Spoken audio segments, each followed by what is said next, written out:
جامپور والے پانی کو ترس کر رہ گئے تھے۔ گزر چکی رات ان کے لیے بہار کے موسم کی پہلی سویر لائی تھی۔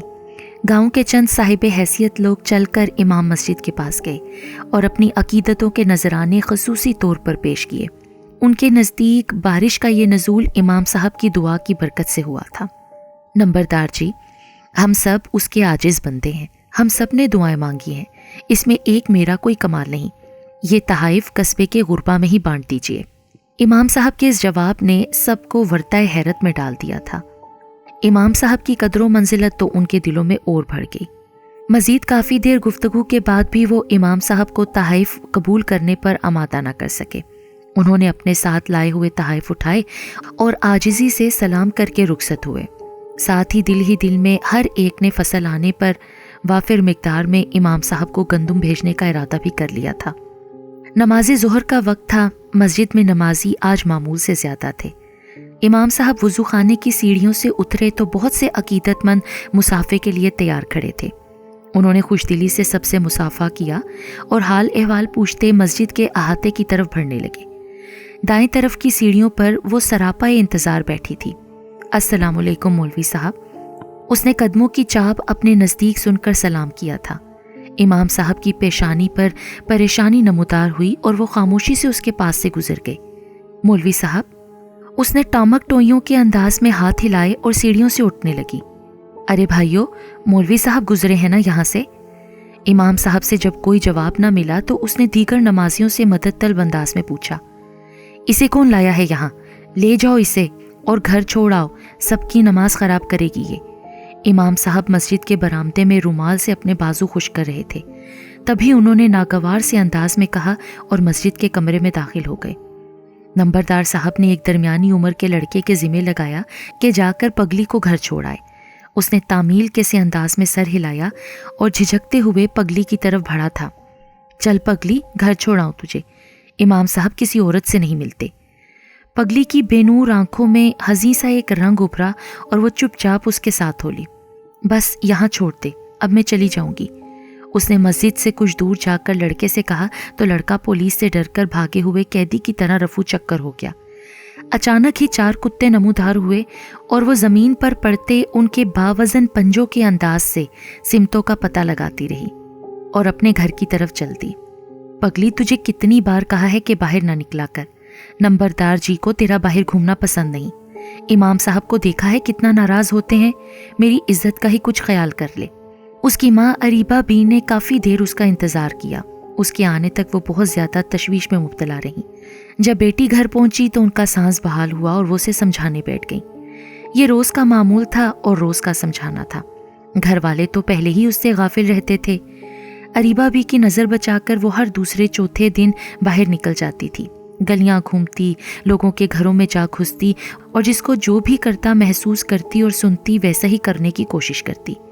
آج بھی معززین کے امام صاحب کی خدمت میں نذرانے پیش کرنے کی باتیں اس کے کانوں تک پہنچ گئیں۔ نمبردار صاحب کے مسجد سے واپس آنے کے بعد لوگ مجمع کی شکل میں جب مسجد میں گئے تو وہ بھی ان کے ساتھ چل دی۔ لوگ ہرگز اسے اپنے ساتھ نہ لے جاتے۔ یہ تو اس کے دونوں طرف اس کے ساتھ چلتے خوفناک کتوں کا کمال تھا کہ اسے مسجد میں جانے سے روکنا تو دور، کوئی زبان سے اسے ساتھ چلنے سے منع بھی نہیں کر سکا تھا۔ وہ کتوں کو کافی دور روک کر تنہا بھی جب ان کے ساتھ چلی تو کسی کی مجال نہ تھی کہ اسے کچھ کہتے۔ اس کی زبان ہلنے سے پہلے ہی کتے افریت بن کر ان کے وقار کی ہستی ملیا میٹ کر سکتے تھے۔ وہ امام صاحب تک پہنچ تو گئی تھی مگر ان سے ملاقات نہ کر سکی۔ امو جان، میں تو بس مولوی صاحب کو یہ بتانے گئی تھی کہ یہ جو بارش ہوئی ہے مجھے یقین ہے کہ میری دعا سے ہوئی ہے۔ کل رات میں نے ہی اپنے اللہ سے التجا کی تھی، اگر میری اس بات کا نمبردار جی اور مولوی صاحب کو جب پتہ چل جاتا تو وہ کتنے خوش ہو جاتے نا۔ ارے پگلی، تو واقعی پگلی ہے، کبھی بھولے سے بھی کسی سے یہ بات مت کرنا، لوگ ویسے بھی تجھ معصوم کو اچھا نہیں سمجھتے، جب یہ باتیں سنیں گے تو تجھ پر تو جھوٹ کے فتوے لگیں گے، اس کے ساتھ ہی مجھ پر لگی تہمت پھر سے نہیں ہو جائے گی۔ اب وہ کیا بتاتی اسے کہ یہ عزت وقار کی علامت اونچے لوگ کس قدر پس ذہنیت رکھتے ہیں۔ سر پہ رکھے امامے، ہاتھوں میں پکڑی تسبیح، راہ اللہ لٹانے کے لیے ساتھ اٹھائی ہوئی دولت، یہ سب تو ڈیکوریشن ہے جو ہم جیسوں کو اٹریکٹ کرتی ہے، ورنہ یہ سب بھی ہم جیسے ہیں، شاید ہم سے بھی گئے گزرے۔ مجھے پتہ ہے امو جان، سب لوگ مجھے حلال نہیں حرام کہتے ہیں، کچرا کوڑا سمجھتے ہیں، اس لیے تو بتانے گئی تھی کہ جسے آپ کچرا سمجھتے ہیں اس کی دعا سے اللہ نے آسمان کے دروازے کھول دیے ہیں۔ اس نے جوش سے کہا تو اریبہ بی نے اسے اپنے سینے سے لگا لیا اور تھپکتے ہوئے بولی، چل اب سو جا، رات کو تو دیر تک جاگتی رہتی ہے۔ پگلی نے ان کے سینے سے لگ کر آنکھیں موند لیں۔ اریبہ بی کی کھلی آنکھوں میں گزشتہ وقت درایا۔ 4 سال ہو گئے ہیں شادی کو، ابھی تک تو نے مجھے اولاد کی خوشی نہیں دی۔ میں پاگل ہو گیا تھا جو تجھ بدبخت سے شادی کی۔ فہد ملک نے ہر روز کی طرح آج بھی اسے تانا دیا تو اس کے نازیبا الفاظ سے اریبہ بی کی روح تک چھتی گئی تھی۔ اس نے دوپٹے کا کونا منہ میں دابے آنسو ضبط کرنے کی کوشش کی اور ہر روز دہرایا جانے والا اپنا جوابی جملہ ایک بار پھر دہرایا، یہ تو اللہ کے اختیار میں ہے، ہم آپ اس میں کیا کہہ سکتے ہیں اور کیا کر سکتے ہیں، یہ شکوہ آپ اللہ سے کیجیے۔ نالائق، بانجھ عورت، زبان چلاتی ہے مجھ سے دھوکہ کیا تیرے گھر والوں نے، وہ جانتے تھے تجھ میں عیب ہے، تبھی تو میرے طلاق دینے یا دوسرے نکاح کی خواہش پر 50 لاکھ کی شرط رکھی تھی۔ فہد ملک سچ سن کر ہمیشہ کی طرح آپے سے باہر ہو گیا اور اریبہ بھی اس کے گھونسوں اور لاتوں کی زد میں آ گئیں۔ چپ چاپ مار کھاتی رہیں مگر بولیں کچھ بھی نہیں، جوابی مزاحمت بھی نہیں کی۔ اس نے جی بھر کے انہیں مارا اور غصے سے تنتناتا گھر سے باہر نکل گیا۔ فہد ملک کا شمار جام پور قصبے کے درمیانی طبقے کے لوگوں میں ہوتا تھا۔ اس کی خواہشات کے دائرے میں موت کا تصور نہیں تھا۔ دولت جمع کرنے کی دھن اس کے سر پر سوار تھی۔ یہ اور بات تھی کہ اپنی تمام تر کوششوں کے باوجود وہ اپنی حیثیت کی لکیر پار نہیں کر سکا تھا۔ دولت کے حصول کے لیے وہ ہمیشہ شارٹ کٹ چلتا تھا، بغیر محنت کے سب کچھ حاصل کر لینا چاہتا تھا۔ پرچیوں پر جوا کھیلنے کی لت جب سے پڑی تھی، وہ سارا دن کمانے کے بعد بھی اکثر خالی جیب گھر آتا تھا۔ اس کی ذہنی ٹینشن روز بروز بڑھتی جا رہی تھی۔ حرام مال نے اس کا ذہنی سکون ختم کر دیا تھا، اس کے دل پر مہر لگ گئی تھی۔ یہی وجہ تھی کہ وہ رشتوں کا احترام بھول گیا تھا، سرے عام اپنی ماں بہن کو گالیاں دیتا، بات بات پر اریبہ بی کی شامت آ جاتی۔ وہ روز اریبہ بی پر کسی نہ کسی بات پر ہاتھ اٹھاتا۔ اریبہ بھی پاکیزہ تھی، وہ فہد ملک جیسے خبیث شخص کے لیے نہیں تھی۔ اسے حق ہونے کے باوجود بھی اکثر اریبہ کے قرب کی تمنا نہیں رہتی تھی اور وہ ادھر ادھر منہ مارتا رہتا تھا۔ وہ نمبردار صاحب کا خاص بندہ تھا، امام صاحب سے بھی اس کی عقیدت اچھی تھی۔ اسے جب کوئی مشکل آن پڑتی تو وہ امام صاحب کے پاس دعا کی درخواست لیے جاتا۔ اس وقت بھی وہ 2 زانوں امام صاحب کے روبرو بیٹھا تھا۔ فہد میاں، 5 وقت کی نماز ہر مشکل کا حل اور ہر بیماری کا علاج ہے، نماز پڑھا کرو، تمہاری ہر جائز خواہش پوری ہو جائے گی۔ ہم گنہگار بندے ہیں مولوی صاحب، آپ کی دعا کی تاثیر ہی اور ہوگی، خدا کے حضور عرض کیا کیجئے کہ مجھے اولاد نرینہ سے نوازے۔ ٹھیک ہے میاں، تمہارے لیے خصوصی طور پر دعا کروں گا کہ اللہ تمہیں بیٹا عطا کرے، آپ کی نوازش ہوگی مولوی صاحب۔ اس نے عاجزی سے کہا تو امام صاحب مسکرانے لگے۔ دل ہی دل میں وہ ایک وظیفہ دہرا کر ذہن میں تازہ کرنے لگے جو ہر جمعے کی رات کو انہوں نے فہد ملک کے لیے کرنا تھا۔ 5 ماہ گزر گئے تھے مگر اریبہ بی بی کی کوکھ خالی رہی۔ امام صاحب سے فہد ملک جب پوچھتا تو وہ جلالتوں میں آ جاتے۔ اس نے بھی امام صاحب کی دعا اور وظیفے پر تکیہ کر لیا تھا۔ مجھے لگتا ہے فہد میاں کہ تمہاری بیوی خود اولاد نہیں چاہتی، ورنہ ایسا تو کبھی نہیں ہوا کہ میں وظیفہ کروں اور اثر نہ ہو۔ اس دن جب اس نے ایک ہی دن میں تیسری بار امام صاحب سے پوچھا تو امام صاحب نے یہ نئی بات سنا دی تھی۔ نہ جانے وہ کس طرز پر سوچ کر اپنی ساکھ اور عزت قائم رکھنا چاہ رہے تھے، یا شاید فہد ملک جیسے خپتی سے پیچھا چھڑانے کا یہ ایک طریقہ تھا جس نے ہر روز پوچھ کر ان کی ناک میں دم کر رکھا تھا۔ وہ ان سے وظیفے کی گنتی پوچھتا اور اولاد نرینہ کی بابت یوں سوال کرتا جیسے وہ خود خدا ہوں اور سب کچھ انہی کے اختیار میں ہو، نعوذ باللہ۔ امام صاحب کے منہ سے یہ بات سن کر فہد ملک کو دھچکا لگا۔ اریبہ بی کا شفاف چہرہ اس کی نظروں کے سامنے آیا تو اس کے ماتھے پر فکر کی لکیریں پڑ گئیں۔ غصے سے اس کا برا حال ہو گیا۔ مولوی صاحب، آپ کی بات یقیناً سچ ہے، ورنہ ایسا کیسے ہو سکتا ہے کہ آپ کچھ عمل کریں اور اثر نہ ہو؟ میں چلتا ہوں۔ گاؤں کے بڑے پنڈال کے دائیں طرف ایک اجاڑ حویلی کا وجود پنڈال کی زمین کو اکثر انسانوں کے وجود سے خالی رکھتا تھا۔ پنڈال میں پنچایتیں کرنا یا کبڈی میچ کے لیے میدان سجانا گاؤں والوں کی مجبوری تھی۔ عام دنوں میں یہ ایریا سنسان اور ویران رہتا تھا۔ آج فہد ملک کو مولوی صاحب کے پاس سے اٹھنے میں خاصی دیر ہو گئی تھی۔